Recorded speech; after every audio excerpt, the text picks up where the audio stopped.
লিজা না? মা, তোমাকে পৃথিবীতে স্বাগত। এখানে কি করছো? আর তোমার বাচ্চা কোথায়? হুম?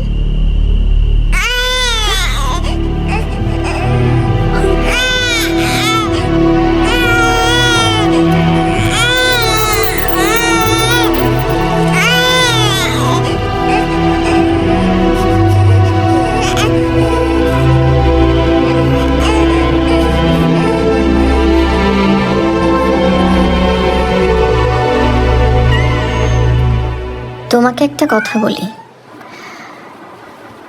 একজন মানুষ সর্বোচ্চ ৪৫ ডেল পর্যন্ত ব্যথা সহ্য করতে পারে, আর একজন মা যখন সন্তান জন্ম দেয় তখন তাকে ৫৭ ডেল পর্যন্ত ব্যথা সহ্য করতে হয়, যা কিনা শরীর